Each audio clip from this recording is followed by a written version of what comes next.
Welcome to the Heavy Spoilers Show. I'm your host Paul, aka the #1 Predator fan, and this video we're going to be breaking down Predator what? The brand new teaser trailer is now here, and throughout this video we'll be going through it all. I don't want to waste any of your time, so let's just get into it and talk about that opening shot. We begin with the android Thia, who's going to be played by Elle Fanning. Smashed worse than the like button, she's pretty battle damaged and in a completely vulnerable state. Now, I do wonder if this is actually late in the movie, as there's a couple of key factors here. The first is that there's massive cuts on her face and also ones around her neck. The version that we see at the 56-second mark, yeah, that's missing all the damage. So I do wonder if this is potentially much later in the game. How she got her legs back, we don't know, but I do have a theory. So we also know that Elle Fanning is going to be playing another character called Tessa. It's actually possible that this is who we see here. As we see later on, Thia gets her bottom half destroyed, so this other model may provide the parts. It's also possibly playing into the trope of a messed up synthetic providing an exposition dump and answers to what's going on. We saw that with Ash in Alien, and then also Rook in Romulus. Beyond that, destroyed synths are a big thing for the franchise, with Bishop and David also getting that as well. Personally, I believe we'll mainly follow Thia though, as she journeys alongside this young Youcha. I always get it wrong. Write in the comments how to say it, but just write the word so I'll never know, and I'll keep getting more comments telling me how to pronounce it. That's engagement! They'll then come across this machine though, which explains what's going on. The shots we see later in the teaser have Thia with purple in her hair, whereas here it's missing. So it's more clues that they're not the same model. There's lots of mirroring in the shots as well, and this actress in a vulnerable position like this. She's laid out on the bed here, and later strung up on a tree in a crucifixion pose. Crucifixion, you know, came before the rebirth of Christ, so her being broken and then brought back in this bed, it's almost like a revival, and it's all tied in with that. Look, I've been watching Prometheus again recently, and it's lots of biblical stuff in that. But it's a reach, I will give you that. However, what this does is further nudge the Alien and Predator universes together. We've obviously had, you know, those two AVP movies, but beyond the opening 10 minutes of the first one, I'm not sure how well loved these movies are. Those movies failed so spectacularly though that they pretty much mothballed the Predator universe until, like, rebooting it on a streaming service with Prey, and obviously Ridley Scott got given back the Alien franchise and he started things up with Prometheus. But yeah, they're finally bringing them back together and doing it beyond just having a xenomorph. However, I do feel like the xenomorphs will either show up or at least be hinted at. In order to become blooded, a Youcha must kill one. So this is potentially going to be the climax of the movie, and they're saving it from the marketing. The king and killer of killers had a cape of alien tails, and we've got Alien Earth coming really soon. The creative team behind Romulus and Prey, they've also said they think the best way to handle an AVP film is by not telling you that you're in one. Then just dropping a xenomorph in the middle of the film and be like, oh shit. I said that a couple of years ago, and then you watch this movie and you're like, are they doing it now? Either way, the ties to the Alien universe continue when we see her eyes. She has the Whale and Yutani logos, just like Andy, which further bridges the gap with Romulus. There it was symbolically used to show the company was possessing him, and it completely changed his directives. I do wonder if Thea and Tessa are also in the same body, but different programs that have their hand on the wheel at different points. Either way, as we get a look at the bottom of the tank, we can see lots of cool details. The first is that it says Mother. That's the name of the computer system from the first Alien film, which was then rolled out into the latest sequels. Mother 6000 was in Alien 1, whereas we had Mother 9000 in Romulus. This one is 62578. Considering that Andy was an old model used to colonize, this movie could not be too long after Alien 1. You also get some text that says Bioweapons Division. This was seen in Alien 3, and it was led by Michael Bishop. One of their main directives is tracking down xenomorphs, and thus this further ties into that. In general, their gear also looks like those at the start of Alien Romulus. It's clearly a Wayland lab, like duh, but stylistically it's very similar. In addition to this, they also had a base on LV-426 post-Aliens called the Origin Facility. Perhaps there's one on this planet, and they may even be terraforming it. Either way, it looks like Thea gets a direct reboot as opposed to a chip like Andy. This is her plugging into the network and possibly learning about what's going on. or being started up by the other androids. I love the design of the badly damaged body though, and hey, look, you're gonna need some new clothes for that. Why not check out our merch store below the video? There we have our Jungle Hunter Predator shirt, which is double-sided. Can you see that? Put the image on screen. Along with these two new ones we've just launched. The first of these is our brand new Trophy Hunter shirt, which you can get either single-sided or in a double-sided version. We've also just dropped this Xenomorph one as well, which is based off Da Vinci's Vitruvian Man. 'Tis the perfect organism and t-shirt. All helps videos like this get made though, and if you buy 3, you get 20% off, so thank you if you pick one up. Anyway, from here we cut to each watching a ship taking off. Judging by the headdress, this seems to be the elder Predator that we see later in the trailer. It's possible that this Predator is an outcast, and this is why we see it fighting other Predators. I did even wonder if this might be Dek, and we're seeing him years and years down the line. I doubt that though, and I think this shot could be the elder watching Dek and Thia leave the planet. As mentioned earlier, Dek's unblooded, and this is why he doesn't have a mask. That varies throughout the lore, but typically they get their upgrades after completing a challenge. Just like how Spartan kids were sent into the wilderness to prove themselves against a wolf, Dek's having to prove he can hunt. Because of this, a lot of his tech is stripped back from what we usually see. He doesn't have a cloak, doesn't have a plasma caster, but what he has is a special set of skills that make him very dangerous for people who don't hit subscribe. It's possible that this sword may also be an upgraded version of the one on screen right now, that appeared in Predator 2 and is known as a Hesiod. The Elder we later see has one and potentially was sent to the planet the same as Dek. He also has a medikit like the one used in Predator 1. Beyond that we have the bow, which may have been inspired by Dutch. It's also similar to the one in Predator Hunting Grounds. We then see Dek exploring the planet and get a look at the dangerous plants and fauna. The little ball sack, which could have worded that better, that little ball sack, yeah, that reminded me a lot of the ones from Alien Covenant, which spread the xenoparasite through spores. In the first teaser, we did see these exploding and spreading their spores as Dek ran through the field, which basically is going to build out from this moment. Hearing it's the most dangerous planet in the universe, it reminds me a lot of the game Preserve and Predators. From what's been said by Dan Trachtenberg, we know parts of the movie are going to be set on Ucha Prime, and also Kalisk, which is also known as the Death Planet. Whether that's going to be what we get here, we don't know, but the Ucha likely have several planets like this spread across the universe, where you can kind of pick where you're going to go on safari to. The shot where we see the landscape at 26 seconds though, that really reminds me of when the prisoners realize they aren't on Earth. The red lighting behind the clouds at 28 seconds also reminds me of the colors and lighting in Prey. We then see the planet branching out with how it attacks. These successfully get Dek, as we can see the Predator's green blood in his arm during this fight. It's really akin to somewhere like Skull Island or one of the locales we see in the Kong movies. The way the tentacle moves around is also akin to Trevor from EastEnders' death in Godzilla x Kong, the New Empire.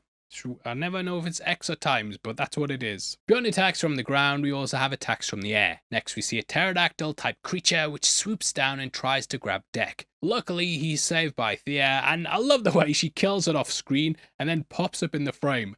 Next we cut to a platoon of humans moving supplies across the planet. I do wonder if these are part of the OWF or maybe even the evolution of Project Stargazer. These trucks look really similar to the ones used in Alien Romulus though, and it's clear that Weyland-Yutani are setting up a base on the planet, if it's not already there. We have their big symbol on the back of that yellow container, and yeah, they're gonna be a big presence. Whether they bought the OWF, whether they've been funding Project Stargazer, who knows, but yeah, they're all things that could tie into the reveals in this movie. Later on we see Dek going against them and even throwing one against a case that looks like it has those deadly branches. The branch is also potentially what rips Thea in half. It seems like she's in the same field later on when Dek lifts her up and she says that she can help. We do see her at the 57-second mark with a full suit, and thus she either gets repaired or Tessa shows up instead. She looks a lot taller there, whereas here she looks like she's a lot shorter. You could say she's lost a foot. She's lost a foot. Either way, she's probably been brought here by other humans. We later see she has a white weapon, which is likely the pulse rifle from Romulus. This is what we later see the soldiers carrying, and it's what Dek later uses at the end. The pair have been pushed together though because she has some intel and he's the only one who can help her. Turns out he's here hunting something which apparently can't be killed. I do feel like the Weyland-Yutani Bioweapons Division likely engineered it using several of their different species. Though we don't know if it's all connected to Alien Earth yet, we do know that that show is going to have lots of different species of aliens. So maybe they've engineered them and created one that they've dropped on the planet. Get a lot of Star Wars vibes as well though, like namely C-3PO and R2-D2, you know, when they want Tatooine, or like, you go that way, or you go that way, no, you come with me, that sort of thing, yeah? And we even see a play on Yoda's backpack. Huge shout to Editor Matt for pointing out that the working title for the film was also Backpack. So the Yoda's backpack thing nicely comes across from that. Him carrying her is also apparently inspired by Shadow of the Colossus. The motorbike at 113 that might have also came across from the original Predators draft by Robert Rodriguez. That had the Yucha riding motorcycles and drinking beer, which Trachtenberg may have borrowed. Why I'm thinking that, because this draft also had them watching Coliseum fights, which was used in Killer of Killers. So he's clearly bringing across stuff from the lore that hasn't been used in other films, but is still a good idea. Except for the BS stuff, don't bring that across, it sounds shit. The landscape shot itself though is also very similar to Killer of Killers. This gate could be the entrance to the Coliseum, and it's likely this is Yucha Prime. In the widest shot of it, we can also see two gigantic statues akin to the Argonath in Lord of the Rings. The shot not on the jungle planet could show where Deck ends up and when he's taken back and forth between the planets. Also, the Death Planet could just be the planet because it's the most dangerous planet in the universe. I don't know why I'm thinking there's more planets than there isn't. It might just be this. We then see him and Thia walking through a wasteland. You might notice there's a broken synthetic which has had its innards ripped open. This might be where they unleashed the creature and it then went into the wild. You might also notice that Dex used the same vine to strap her to him, which might come off the back of being tied up later. Thia also throws herself at a human, showing how she switched sides. Quite a funny shot that as well, I thought that. And then this is coupled with Deck looking at his wrist shuriken. This is just like what the feral Predator used in Prey. We then get a little nod to Predator 2 and see a trophy wall on a Yucha ship. Whereas that had the Xenomorph skull, here we've got one from another Alien franchise. Fans have speculated this is either War of the Worlds or the creatures from Independence Day. The latter is owned by Fox and they may be combining the series. Not sure how that works, because they've already arrived in Attacked Earth twice, and no one's mentioned it in like any of these other movies. Like, you would have thought Mike Harrigan in 1997, yeah? You would have thought he would have mentioned it. We then get the shot of the Elder fighting against other Yucha. This might even be an Enforcer Yucha, who are the ones who hunt outcasts and bad bloods. The Elder has a fancy horned mask, which is very similar to the Enforcer and Bad Blood. Now, this video is sponsored by the DC Studios Showcase podcast, which is available on Max. The new series releases episodes every other Friday, and it covers movies, comic books, and everything a dedicated DC fan needs to know. Whether it's all the updates on Superman from James Gunn, or just the ins and outs of the latest comics, this podcast has got you covered. Hosted by Frankie Smith and Tyler Coates with comic correspondent Coy Jandro, it's your go-to source for the latest DC news. I was really blown away by the Jim Lee episode, which goes into a lot of things behind his work and just in general what it takes to be Jim Lee. You can learn to be Jim Lee too. I did a drawing. Get me on a comic book. Now, but honestly, I'm blown away by how good the podcast is, and they have lots of industry experts like him, Sean Gunn, Katie Sackhoff, and a ton of people from the DC family. You can find the DC Studio Showcase on the Max YouTube channel via our QR code or link in the description. If you want to listen to it on the go, then it's also available wherever you get your podcasts. Huge thank you again to the DC Studio Showcase podcast, and go and give them a listen. Turn this video off, mate. It's rubbish. They're much better. Go over there now. Huge thank you again to them though for sponsoring the video. Definitely go check out DC Studio Showcase podcast on Max and go and give it a listen. Thanks. Now, Deck then speaks, which is a huge evolution that builds off Killer of Killers. Previously, they've mimicked sounds or clicked, but slowly they've started bringing speech more and more into the series. This is to the point where the King gave a big speech in Killer of Killers. Here they've developed it further, and the language was actually made by the guy who invented the Navi language in Avatar. Avatar crossover! He then uses what looks like a mini pulse rifle, just like the Predator used a machine gun when escaping Project Stargazer. We then see more Predator versus Predator shots, including one turning off a cloak. This is fighting against another mass predator, so I doubt that it's Deck or Ant. Hey, that's a Geordie reference, that. We then see a surgery bot, which looks like it builds off the opening. This is potentially fixing up Thea and might explain how she gets back her legs. We then get Deck throwing a Predator shuriken that's similar to the one in AVP. This is what he uses to save Thea, who's tangled up in vines. Being like this is also reminiscent of Dutch when he realised the Ucha used heat vision. We then get a shot where it looks like Thia's forced up to a retinal scanner. I might be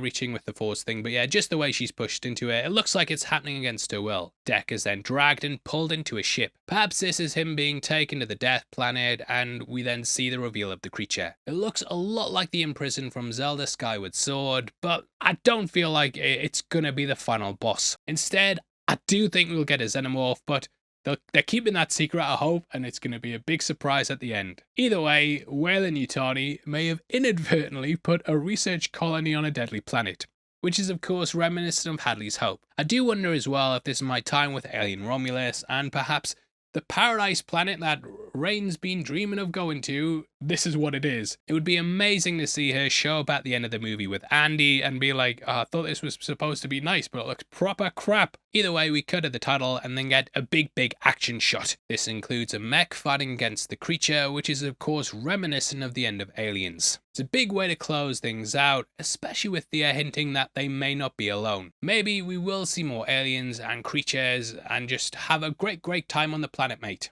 Either way, that's the video, and huge thank you for checking it out. Just to let you know as well, if you're in the Northeast, then I'm going to be hosting 6 panels at the Metro Center Fan Fest on the 26th and 27th of July. We're covering Superman, Marvel, Stranger Things, House of Dragon, Jurassic Park, and entry to the event's completely free. There'll be cosplayers and cars such as the DeLorean, Jurassic Park Jeep, and Wonder Woman's invisible jet. Hey. So get yourself along, yeah? So please come, yeah? No, genuinely, please come along. I'm going to be so embarrassed if no one shows up. I hope you don't embarrass me, mate. Just please come. Also, please drop a like on the video and leave a comment with all your thoughts below. If you want to keep up to date with what we're doing, then make sure you check us out on Instagram at Heavy Spoilers. We're also doing our members videos as well. If you want to pay 99p a month, you'll get early access to videos, and yeah, you get them like a week and a half. We're trying to stretch it out as much as possible to give more value to the members, but yeah, if you want to see anything early, that's where it's gonna be. Now, did you know as well, we're doing lots of Predator breakdowns. I'm currently working on the Predator at the moment. I don't know if this is gonna release after this or when we're gonna release it, but yeah, keep an eye out for that. But if you want to see our breakdown of Predators, that's on screen right now. Huge thank you for sitting through this video. I'm your host Paul, you've been the best. See you in the next one. Take care. Peace.